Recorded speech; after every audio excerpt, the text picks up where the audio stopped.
מהי העבודה המוטלת על האדם המאמין בפועל בחיי היום-יום?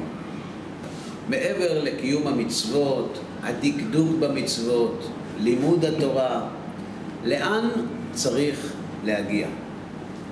לאן הרכבת נוסעת? העבודה בתורה ובמצוות היא עבודה שחוזרת על עצמה.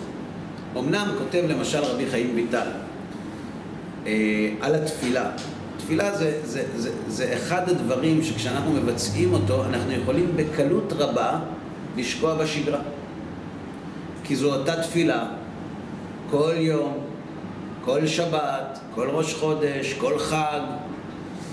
אומר רבי חיים ויטל, דע לך שכל תפילה מתקנת תיקון אחד של שחרית של היום, שלא תוקן מחר ולא יתוקן מחרתיים.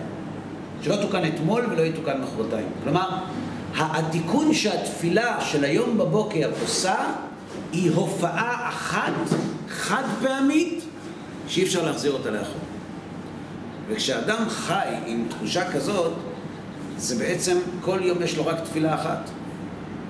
כי השחרית של מחר זה לא השחרית של היום. כלומר, המצוות, ההוראות המעשיות, הנחת תפילין, שמירת שבת, כשרות, כל המצוות המעשיות מייצרות סוג של שגרה שמשכיחה מן האדם את המטרה ואת התכלית. לכן כשאנחנו עוצרים בן אדם, הבן אדם זה בדרך כלל את עצמנו, אומרים לו, תגיד, לאן אתה רוצה להגיע? זאת אומרת, אתה כבר מניח 30 שנה תפילין, חל שינוי? הרגשת משהו?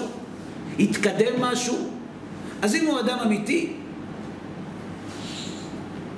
יגיד, חל שינוי, ודאי, הנחת תפילין של בר מצווה והנחת תפילין של גיל 30 או 40 או 60 זה לא אותו דבר. אבל אין כאן שינוי דרמטי, אין כאן מהפך. וכאן, בפרקים האלה, אנחנו כבר התקדמנו, הרמב"ם מלמד אותנו הוראות מעשיות, לאן צריך להגיע עם המחשבה בזמן העיסוק בתורה, ומה המטרה של כל הסיפור הזה. אז הוא לימד אותנו שהתפקיד של התורה והמצוות זה להביא את האדם ליכולת שליטה במחשבה, לחשוב בבורא בלבד, לעסוק באלוה.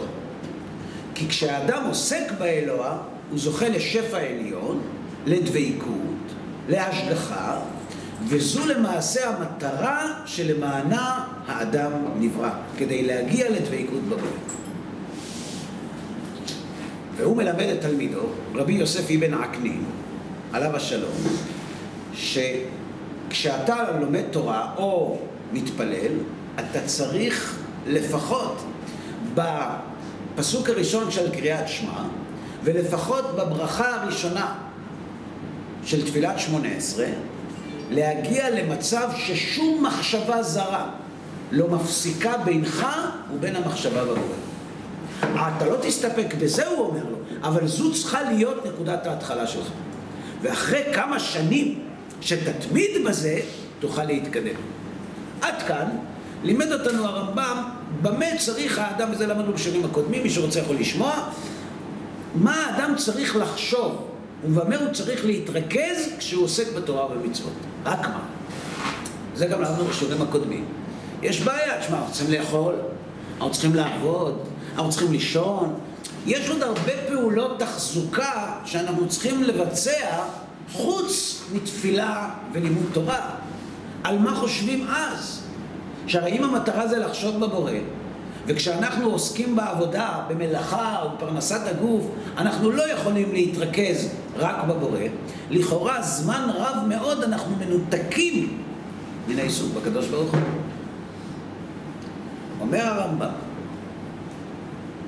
וכאשר יושגו לך בשלמות עבודות הללו, ותהיה מחשבתך בהן בעת עשייתה נקייה מלחשב בשום דבר מענייני העולם, אחרי שתגיע למצב של שליטה מוחלטת במחשבה, התרכזות בבורא, מחשבה על הנהגת הבורא, על מהותו, על המידות שהוא מתגלה בהם לעינינו. הרגל את עצמך אחרי כן להעסיק את מחשבתך בצרכיך, או במותרות כלכלתך, ובכלל, תעשה מחשבתך במילי דעלמא, בעת אכילתך או שתייתך, או בעת היותך במרחץ, או בעת שיחתך עם קרוביך, או בניך הקטנים, או בעת שיחתך עם המוני בני אדם. כן? את המחשבה שלך בזמן הזה, הנה אלה זמנים מרובים, רחבים, שהמון זמן מת, שאתה לא עוסק בבורא. המצאתי לך אותם, תחשוב בהם בכל מה שאתה צריך לו, בענייני הרכוש, והנהגת הבית, וההטבות הגופניות. כשאתה עוסק במלאכה, תעסוק במלאכה. אבל כשאתה עוסק בתורה, תהיה מחשבתך דבוקה בו יתברך. אבל בעיתות המעשים התורתיים, אל תעסיק את המחשבה אלא במה שאתה עושהו כמו שבהרמב"ם. אגב, הרמב"ם מלמד אותנו כאן יסוד מאוד מעניין. הרמב"ם אומר, אם כשאתה עוסק במלאכה לא תחשוב על המלאכה, כשאתה עוסק בתורה אתה תחשוב עליה. צריך זמן ועת לכל חפץ תחת השמיים. בזמן שאתה נכנס לבית המדרש, תשאיר את כל המחשבות האחרות שלך בחוץ. ותעסוק בתורה כאילו אתה יושב לפני מלך מלכי המלכים הקדוש ברוך הוא. לעומת זאת, כשאתה יושב עם בניך הקטנים, עוסק עם בני אדם, תתרכז בהם. תתמקד רק בהם, תתנתק מכל הסביבה. אגב, לעניות דעתי, היום הרבה יותר קשה לקיים את הדברים האלה של הרמב"ם מאשר להתרכז בתורה. כי היום כשבן אדם יושב בכולל, או יושב בישיבה, או יושב בבית כנסת ולומד שיעור תורה, הוא בורח לשם ממרוץ החיים. הבעיה היא שכשאתה יושב עם אנשים, או כשאתה יושב עם אשתך, או כשאתה יושב עם הילדים, היום מאוד מאוד קשה להתנתק מהסביבה. זאת אומרת, גם כשהוא נמצא איתם, הוא לא נמצא איתם. אומר הרמב"ם, כמו שאתה מתרכז ומייחד מחשבתך באלוה כשאתה מתפלל ולומד, ככה קצת צריך להתנתק ולהתרכז בבני אדם שאתה מדבר איתם, בילדים שלך שאתה מטפל בהם, או בפרנסה שלך, להתמקד בה. זה אמור את החלק שלי, כדי שהחלק הראשון לא ייפגע אחר כך, אז הוא לא אמור להתחיל דווקא מהחלק הראשון? למה? הוא התחיל בראשון, הוא אמר הוא התחיל דווקא לא עם התורה, עם המשפחה, תתרכז שם ממילא, הדבר הזה כבר ירקה לך לחלק השני. אבל אם זה היה התחלה, זה היה נראה הכי חשוב. הכי חשוב זה להיות דבוק בבורא, זו המטרה. רק כדי להגיע לדבקות בבורא, אתה צריך משפחה, ואתה צריך ילדים, אתה צריך אישה, ואתה צריך לעבוד, אתה צריך להתפרנס. אז בוא נגיד לך מה אתה צריך לעשות שאתה עושה את זה, מה אתה צריך לעשות שאתה עושה את זה.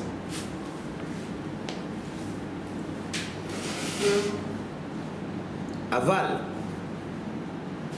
וזו כבר מדרגה נוספת, בעת בדידותך לבדך, בלי אף אחד, ובעת התעוררך על מיטתך, ייזהר וישמר מלהפנות המחשבה באותם העיתים היקרים בשום דבר אחר פרט לאותה עבודה השכלית.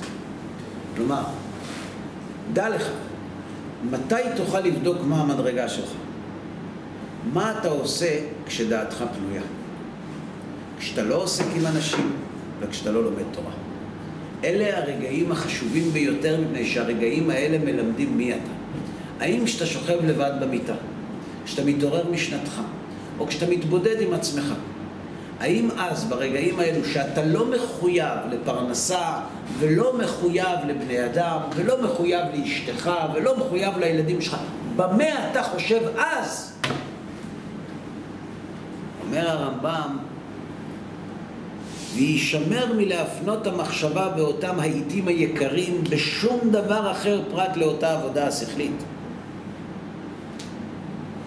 והיא ההתקרבות להשם וההימצאות לפניו על דרך האמיתית אשר הודעתיך. מה הוא כותב כאן? אדם, תסלחו לי, בסדר? הוא רואה משחק כדורגל. כי אני ראיתי אנשים שכשהם רואים משחק כדורגל נמצאים ברמת דבקות כל כך גבוהה שאני ממש קינאתי בהם. הלוואי כשאני אתפלל לפני מלך מלכי המלכים, אהיה מרוכז בצורה כזאת שגם אם כולם יצעקו לי, אני לא אשמע אותם. אז אדם רואה משחק כדורגל, ואז מישהו נותן לו מכה מספיק חזקה כדי שיתעורר, הילד בוכה. אז הוא אבא. אז הוא קם לתת לילד לשתות, וחוזר לכדורגל. עכשיו, על מה הוא חושב בזמן שהוא הולך להכין את הבקבוק? על הכדורגל. הוא לא בדיוק חושב על הכדורגל, הוא חושב על מה הוא מפסיד כשהוא לא רואה עכשיו את הכדורגל. נכון? אומר הרמב"ם, כשאתה צריך לטפל בענייני משפחתך, גופך, סובבים אותך, אתה צריך להיות איתם. אבל, איך אתה מרגיש כשאתה עושה את זה? זה לפי הזמן הפנוי שיש לך. אם בזמן הפנוי שיש לך אתה עוסק בבורא, אתה עוסק במחשבת הבורא, ברצון להתקרב אליו, אז למעשה המצב הזה מגדיר מי אתה. כלומר, כשאתה נמצא עם המשפחה שלך ואתה מרוכז איתם, ברגע שזה מסתיים אתה ישר בורח למחשבת הבורא, בכדורגל שלך. עכשיו, איך אני יודע? אני אראה מה אתה עושה בזמנך הפנוי. אם אחרי שהוא נתן לו את הבקבוק הוא לא חוזר למשחק, הוא לא חשב על הכדורגל כשהוא הכין לו את הבקבוק. אבל אם הוא חוזר למשחק זה סימן שגם כשהוא העביר לו את הבקבוק הוא חשב על כדורגל. הזמן הפנוי של האדם, העיסוק, בוא נגיד ככה, אם היינו יכולים לצלם מחשבות האדם בזמן שהוא לבד עם עצמו, אנחנו יודעים מי הוא. זהו האדם. זה שכשאתה מתפלל אתה חושב בבורא זה מצוין, זה מדרגה גבוהה. הצלחת להגיע לניתוק מוחלט מהמציאות כשאתה עוסק בתפילה. זו מדרגה גבוהה מאוד, אבל יש מדרגה יותר גבוהה, הזמן הפנוי שלך. וזה מה שכתוב בפרקי אבות, שמי שמפנה ליבו לבטלה, מי שהולך בדרך ואומר מנה, פוסק עם משנתו ואומר מנה אילן זה, מתחייב בנפשו. למה? הוא אומר, שמה, זה יופי הבריאה. מי שמסתכל על יופי הבריאה ורואה אלוהות, הוא לא מבטל למשנתו, הוא עוסק באלוה. כשאתה הולך לבד בדרך, האם אתה מעסיק את מחשבתך בבורא או בנוף? זו ההגדרה. אומר הרמב"ם, והנה התכלית הזו, לדעתי יכול להשיגה מי שאילף את עצמו לה מבעלי המדע, כפי סדר זה של הכשרה. זאת אומרת, אפשר להגיע לזה, לא כל אחד, אבל אנשים שעסקו במדעים ההכשרתיים ובמלאכת ההיגיון, ובזמן שהם עוסקים בתפילה הם הגיעו למצב שדעתם מרוכזת בבורא יתברך, האנשים האלה הם יכולים להיכנס במדרגה שאני מדבר עליה עכשיו, שגם כשאתה נמצא לבד עם עצמך, אתה דבוק במחשבתך בבורא. אז למה לא תלמד? מה זה? אז למה לא ללמוד? אם אתה יש לך זמן פנוי, לך תלמד. זה מה שהוא אומר, אם שמת לב. בזמן, על איזה זמן הוא דיבר? יש 3 זמנים. בזמן שאתה מתעורר על מיטתך, או בזמן בדידותך, לבדך. בתור אתה אומר. אתה נמצא לבד עכשיו, אין לך מה לעשות. מה אתה עושה? אז או שאתה חושב על העסקים, או על הכדורגל, או על הקדוש ברוך הוא. לשתוק בטח לא חושב, נכון? הלאה. אפשר את השאלה שנייה? כן, בבקשה. בעצם הוא אומר שאתה הסתנו עם האישה ועם הילדים להתרכז, מה שאתה לבד להתרכז בתורה. עכשיו, מה קורה בעצם, נגיד סתם דוגמה, אתה לומד תורה וקוראים לך לעשות איזה משהו עם האישה ועם הילדים, ובמקרה הזה אתה באיזה סוגיה, אז הוא אומר לך, לא, אל תחשוב על תורה בזמן הזה, זה כאילו הוא אומר, בזמן שאתה עם האישה ילדים, אל תחשוב על תורה, זה לא טוב. אתה צריך להיות מרוכז באשתך ובילדים, מפני שאשתך והילדים זה התורה שלך עכשיו. וכשאתה מתעסק באשתך ובילדים מתוך המחויבות של גמילות חסד שאתה חייב לגמול איתם, שאתה התחייבת שרק סוטה ועונתה לא יגרע, ברגע שאתה עוסק בצרכיה של אשתך, בצרכי הילדים שלך, אתה עוסק בתורה. ולכן אתה צריך להתרכז במעשים שלהם. אומר הרמב"ם, אבל שיהיה אחד מבני אדם יהיה בידו מהשגת האמת והחשק במה שהשיג, מצב שבו יהיה מדבר עם בני אדם ומתעסק בדברים הכרחיים לגופו, וכל דעתו באותה שעה מופנית אליו יתעלה, והוא לפניו יתעלה תמיד בליבו, והוא עם בני אדם בנגלהו, על דרך מה שנאמר במשלים הפיוטיים, אשר נאמרו לעניינים הללו, אני ישנה וליבי ער. זאת אומרת, האנשים האלה שגם כשהם עוסקים לפרנסתם, וגם כשהוא מדבר עם בני אדם, הוא מדבר איתם חיצונית, אבל ליבו ער והוא עסוק בבורא, גם כשהוא עם בני אדם, גם כשהוא בפרנסתו, ולא רק כשהוא לבד, אלא אפילו מדרגה גבוהה יותר, גם כשהוא עם אשתו, ילדיו וסביבתו ועסוק לפרנסתו, עדיין הוא חושב בבורא. מדרגה כזאת, זה לא בשבילנו. לא בשבילנו, לא הכוונה לנו. הרמב"ם מדבר על עצמו. ישנה שבע שכן כאלה. הרי דרגה זו, איני אומר שהיא דרגת כל הנביאים. לא, לא כל הנביאים היו במדרגה הזאת. אלא אומר אני שהיא דרגת משה רבנו. שנאמר, וניגש משה לבדו אל השם, והם לא ייגשו. ונאמר בו, ויהי שם עם השם. ונאמר לו, ואתה פה עמוד עמדי, כמו שבארנו מענייני הפסוקים הללו. וזו גם מדרגת האבות, אשר הושג מקרבתם לפניו יתעלה עד כדי שהודיע שמו בהם לעולם. אלוהי אברהם, אלוהי יצחק ואלוהי יעקב, זה שמי לעולם. והושג מהתייחדות דעתם בהשגתו, שקראת עם כל אחד מהם ברית לעולם. וזכרתי את בריתי יעקב, ואת בריתי יצחק אזכור, ובריתי אברהם אזכור, והארץ אזכור. כי הארבעה אלו, כלומר האבות ומשה רבנו, נתבערה בהם ההתאחדות בהשם, כלומר השגתו ואהבתו, כפי שהעידו בכך הכתובים.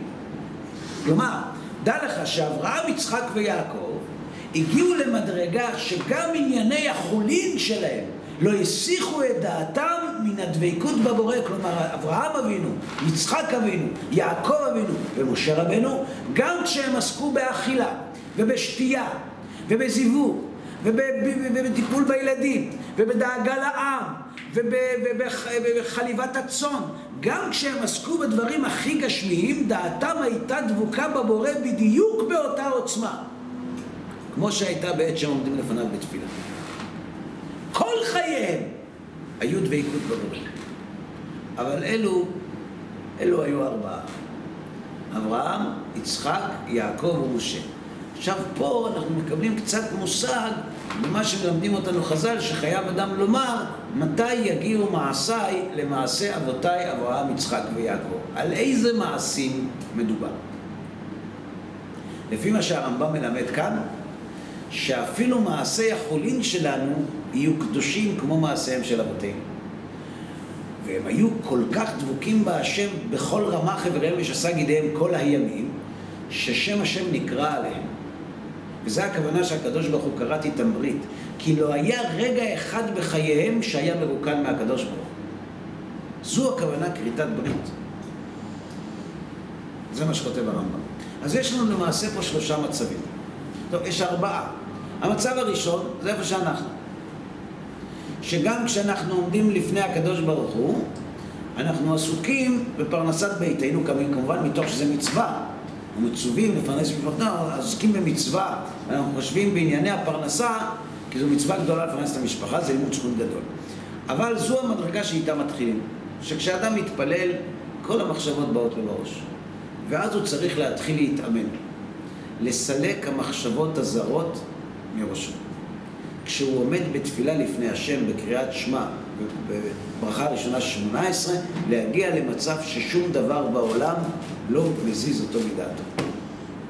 השלב השלישי זה להגיע למצב שבזמנך הפנוי, לא כשאתה עוסק עם המשפחה ולא כשאתה לומד תורה, כשאתה על מיטתך, כשאתה מתעורר בבוקר, בזמן בדידותך, גם אז אתה דבוק בהשם. ויש מדרגה רביעית שהיא לפרוטוקול, שהיא מדרגת אברהם, יצחק, יעקב ומשה, שהיו דבוקים בבורא, לא רק בזמן שהם קמים מן המיטה, לא רק בזמן שהם עוסקים בתורה, לא רק בזמן שהם עוסקים בלימוד התורה, אלא אפילו בזמן שהם עסוקים עם פרנסת משפחתם, עם חליבת צונם, במלחמתם, הם דבוקים בהשם. עכשיו, פרקטית, איך מתקדמים? לא באנו פה ללמוד פילוסופיה. איך מתקדמים? איך אדם יכול להגיע למצב שבתפילת קריאת שמע, בפסוק הראשון, ובברכה הראשונה 18, הוא לא חושב בשום דבר אחר? יש לכם פטנט? להבין את המילים, אולי להתרכז בתוכן. להתרכז בתוכן. קורא את התוכן, לא עובד. כי אחרי שאתה מתרגל להבין את התוכן, התוכן כבר זורם אוטומטי. יש דרך. את הדרך הזאת מביא רבי חיים מוולוז'ין בספר נפש החיים. זה עובד 100%. אין פספוסים. כשאתה קורא קריאת שמע, אתה סוגר את העיניים, ואתה אומר את המילה שמע, ואתה מצייר את המילה מול העיניים. מזיז את המילה מול העיניים. שמע, מזיז. ישראל, מזיז. אין סיכוי שאתה לא משל הדבר. תבדקו את זה. תפילת מנחה של היום, תבדקו את זה. 18 גם, אבל רק ברכה ראשונה. כי אם אתה תעשה את זה בברכה ראשונה, תגיע לקדושה של חזרת השץ. זה לוקח זמן. אגב, עם הזמן זה רץ מהר יותר, אבל גם כשזה רץ מהר יותר זה לא משנה, פשוט מחשבות לא נכנסות לתפילה. כן. מה שאפשר אתה רואה ברוך אתה מפריע לבית, דבר, קו סופי. לא מסתכל, מסתכל במחשבה. אם אתה פותח את העיניים, הלכת לאיבוד. כי אם פתחת את העיניים ואתה קורא בית ומישהו עושה פה תנועה, אתה הולך לאיבוד. אני אגיד אדם מסתכל על מה הוא אומר, ברוך אתה מקור הברכה, הוא רוצה מקור הברכה. השם י' כו' אדון כל היום. בין המחשבה, במחשבה בין האמירה למחשבה נכנסת מחשבה זרה. אני נתתי לך פה פטנט של $1,000,000. למה אתה מחפש עוד שיטות? מה שהרב אומר זה רק להסתכל ברוך אתה עכשיו, אבל צריך שיהיה תוכן במחשבה, לא רק להגיד ברוך אתה. זה בשלב שני. זה בשלב שני. קודם כל תתאמן לחשוב רק על דבר אחד. זה מאוד קשה. אם תחשבו, תראו, אנחנו כמעט לא מסוגלים להתרכז בדבר אחד. התרכזות לא הכוונה שאנחנו עכשיו לומדים ושוכחים מהעבודה. התרכזות הכוונה ששום דבר לא משנה אותך. היה ראש ישיבת, מראשי ישיבת חברון, אבי מורי למד אצלו, אבי אהרון כהן, זכר צדיק קדוש לברכה. הוא היה אדם חולה, הוא היה מאוד מאוד, משקל שלו מאוד נמוך, היה צריך לעבור ניתוח, ולא היו יכולים להרדים אותו. היה מסוכן להרדים אותו. אז הוא אמר לרופא שכשהוא ירים את היד, שיתחיל את הניתוח. הוא ירים את היד, עשו את הניתוח. הוא לא הרגיש כלום.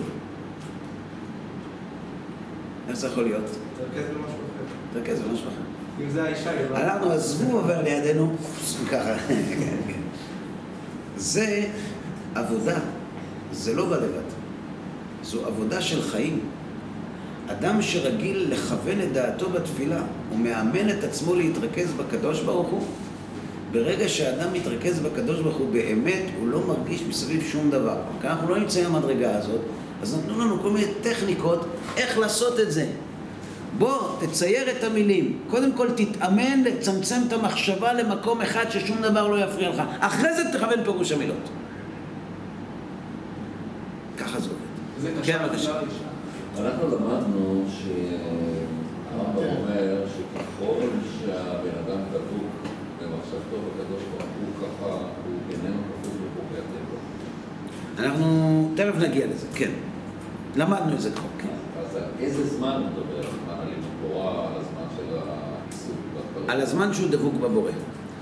כשהאדם דבוק בבורא בפרנסה, אז גם כשהוא עוסק בפרנסה, חוקי הטבע לא יכולים לתקוף אותו. אבל העיסוק בזמנים האלו נכנס אותם לארבעה אנשים בלבד שהיו בעולם. כן. אברהם, יצחק, יעקב. אז אתה צודק. אז לפי זה, הזמן שבו האדם יכול להיות במצב שהוא לא כפוף לחוקי הטבע, זה או בזמנו הפנוי, או בזמן שהוא עוסק בתורה ובתפילה. כן. כן, בבקשה. אני מנסה להבין את המדרגה הרביעית, כי המדרגה הראשונה אני מבין את הקושי שלה, אבל נגיד סתם דוגמה, שאתה עכשיו יושב ולומד ספר תורה, כמובן ללמודך, עכשיו אתה הולך לאיזשהו פעילות עם האישה ועם הילדים. יכול, בגלל הרצון שלך ללמוד, יכול להיות שאיזה דברים עולים לך במחשבה. אז איפה... זה מלמד שאין לך שליטה במחשבה. כי אם כשאתה עוסק עם המשפחה, אתה רוצה ללמוד, לא הגעת למצב של שליטה במחשבה. מה זה אומר בדרגה הרביעית? הדרגה הרביעית זה שגם כשאדם עוסק בפרנסתו, הוא מרוכז רק בבורא. הפעולות שהוא מבצע הן פעולות אוטומטיות. כשאתה נוהג, אתה יכול לדבר? אתה יכול לשמוע מוזיקה? האם כשעלית לשיעור נהיגה ראשון והרדיו היה דלוק, אתה זוכר את השיר שהיה ברדיו? לא. למה? כי כשאתה מתחיל את הפעולה בפעם הראשונה, אתה כל כך מתרכז בה שאתה לא זוכר שום דבר שהיה מסביב. אבל אחרי שהפעולה הופכת לעבוד בצורה אוטומטית, יש לך זמן גם לחשוב על דברים אחרים. אברהם אבינו, יצחק, יעקב ומשה הגיעו למצב שכל הזמנים שלהם היו מוקדשים למחשבה בבורא, וגם כשהיו עושים פעולות אחרות, הם היו נעשות בצורה אוטומטית כמו שאנחנו נוהגים. הוא פשוט לא היה שם. זה נקרא אני ישנה וליבי ער. בנגלה הוא איתנו, ובנסתר הוא בכלל במקום אחר. עכשיו, זה לא שרק משה, אברהם, יצחק, יעקב ומשה הגיעו למדרגה הזאת. להגיע למדרגה השלימה הזאת הגיעו רק אברהם, יצחק, יעקב ומשה. אבל יש מגדולי ישראל, היו תלמידי חכמים, וגם בתקופת הנביאים, שהגיעו למדרגה של דבקות בהשם גם בעיסוקם בדברים אחרים, אבל לא באופן מושלם, לא באופן מוחלט. ולכן השם הזה לא חל עליהם, אלא רק על אברהם, יצחק ויעקב ומשה רבנו, וזה מה שכתוב על אברהם, ומצאת את לבבו נאמן לפניך, שאברהם אבינו עבד את הקדוש ברוך הוא בשני יצריו, ביצר טוב וביצר רע. מה זה ביצר טוב? בזמן שהוא עוסק בבורא. מה זה ביצר רע? אפילו בזמן שהוא עוסק בענייני העולם. זה המדרגה של אברהם אבינו. הלאה.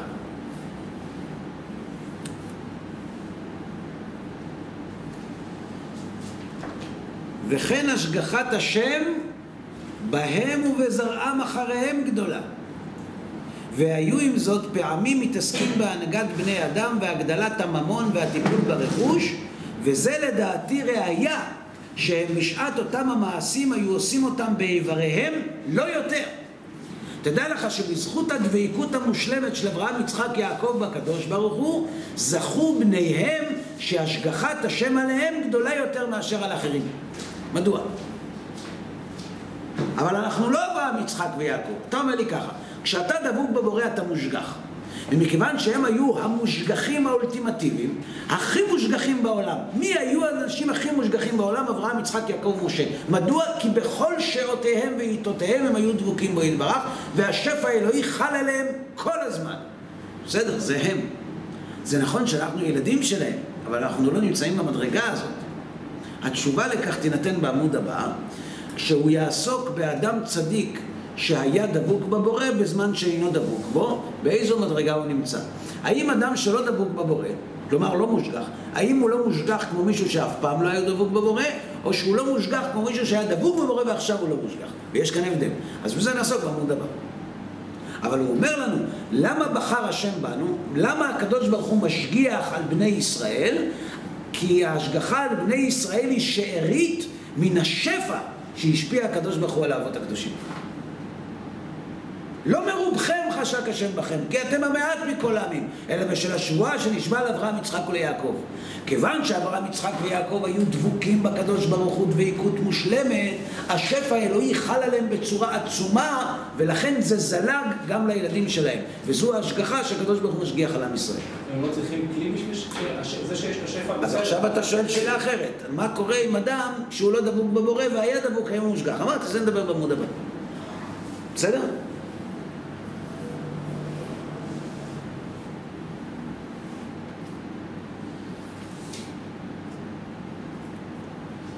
והשגחתו בהם הייתה תמידית, אפילו בעת התעסקם בהגדלת הממון, כגון בעת הראייה ועבודת האדמה והנהגת הבית, מפני שכל תכליתם הייתה בכל אותם הפעולות להתקרב לפניו ויתעלה קרבה כלשהי. כל הפעולות שהם ביצעו, גם בפעולות ההכרחיות, היו לתועלת הדבקות בקדוש ברוך הוא. מפני שהייתה תכלית סייעתם, זאת אומרת, תכלית התקדמותם במציאותם, המצאת אומה אשר תדע את השם ותעבדהו.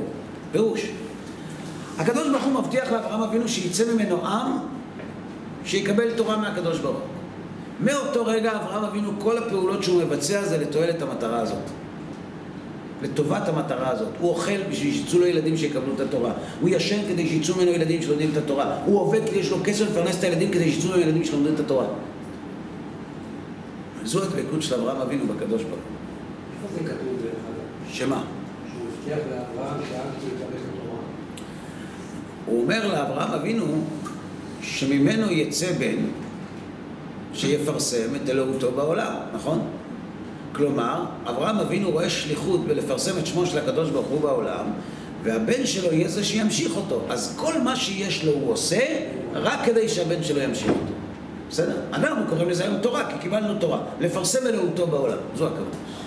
והנה נתבהר לך, כי כל סעייתם הייתה תכליתה מופנית כלפי הפצת ייחוד השם בעולם. זאת אומרת, כל המטרה של יצחק אבינו, הוא עבד כדי שיוכל להפיץ את השם בעולם. הוא אכל כדי שיוכל להפיץ שמו של הקדוש ברוך הוא בעולם. כל פעולותיהם היו מכוונות רק למטרה אחת, ולא כאילו, לא בפה. הקדוש ברוך הוא מעיד עליהם. זאת אומרת, בן אדם הולך לאכול, זאת אומרת, אם הוא לא היה צריך לתת שיעור, הוא לא היה אוכל. אז למה הוא הולך לאכול? רק בשביל שיהיה לו כוח לתת שיעור, לפרסם אלוהותו בעולם. זה אדם שביטל את כל הצרכים העצמיים שלו.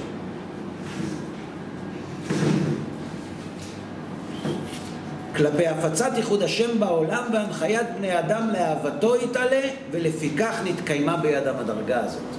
כי אותם ההתעסקויות עבודה גדולה בהחלט. תדע לך שלהתעסק בפרנסה ובאכילה ושתייה ובלראות צאן זה עבודה שלא משאירה הרבה זמן פנוי. ואין דרגה זו דרגה שאפשר שיחשוב איש אשר כמוני, אומר הרמב"ם על עצמו, להדריך בני אדם להשיגה. אל תדמיין שאני הולך ללמד אותך איך להשיג את המדרגה הזאת. אני לא ראוי ללמד איך משיגים את המדרגה הזאת. כך כותב הרמב"ם. אבל אותה הדרגה אשר הזכרנו לאל לפני זו, מה היא? בזמנו הפנוי. הרי יש לשאוף להגיע אליה על ידי אותה ההכשרה אשר הזכרנו. ולפני השם התחינה, פה הרמב"ם נהיה משגיח מוסרי, ולפני השם התחינה לסילוק המעצורים המבדילים בינינו ובינו. אחרי כל העמל והעבודה אנחנו צריכים להתפלל, להתחנן, אומר הרמב"ם, לפני הקדוש ברוך הוא, שיסלק את המעצורים שמבדילים בינינו ובינו. ואף על פי שרוב אותם המעצורים ממנו. מי זה ממנו? השם. ממנו, מאיתנו. מאדם. כן. כמו שביארנו בפרקי מאמר זה, עוונותיכם היו מבדילים ביניכם לבין אלוהיכם. דע לך שהסיבה שאנחנו לא מצליחים להגיע לדבקות הזאת בבורא, זה אנחנו. אז אנחנו מתפללים שהקדוש ברוך הוא יעזור לנו לסלק את המחיצות האלה. העוונות שלו. וכאן הרמב"ם מגיע אל סוגיית ההשגחה. אני הייתי בשבת בסמינר, שבת תורמים של ערכים. אנשים יראי שמיים, חרדים, תלמידי חכמים גם. ונתתי הרצאה על ההשגחה הפרטית. טוב, האמת, הוא לא בא אליי להעיר לי. כנראה מחמד שהוא חס על כבודי, אבל הוא הלך למארגנים, והלך לאנשים, איך הוא אומר דברים כאלה, לא פוסקים כמו הרמב"ם. עכשיו, היה מישהו בקהל שאמר לי, מה? זה הרמב"ם, כולם חולקים על הרמב"ם. ודווקא היה תימני. זה פלא עצום. תימני יצא נגד הרמב"ם? זה תימני חסר שורשים. היו אומרים בתימן, בחייכון וביומכון ובחיי דרבנה משה בן מימון. והוא אומר לי, כולם חולקים על הרמב"ם. אמרתי לו, כולם? בוא נבדוק. הרמב"ן חולק על הרמב"ם. בטח חולק. לא חולק. הר"ן, רבנו ניסים מגירונה, רמב"ם. רבי יוסף אלבו, רמב"ם. רבנו עובדיה ספורנו, רמב"ם. רבי חסדאי קרסקס, רמב"ם. רבי יצחק אברבנאל, רמב"ם. אחד לא חולק על הרמב"ם. אחד. על מה הוא חולק עליו? על תפיסת ההשגחה של הרמב"ם. אחד מן הראשונים לא חולק על הרמב"ם. אתם יודעים מי אומר אחרת מהרמב"ם? זה מתחיל בבעל שם טוב הקדוש. אפילו הערים, בטח לא רבי משה קורדוברו. זה מתחיל בבעל שם טוב. רק מה הייתה הבעיה? כשנתתי את ההרצאה על השגחה פרטית, הוא סבר כמו בעל שם טוב בהשגחה, למרות שהוא היה ליטאי. וכשלמחרת נתתי הרצאה על ביטחון והשתדלות לפי הבעל שם טוב, אז הוא הלך לרמב"ם.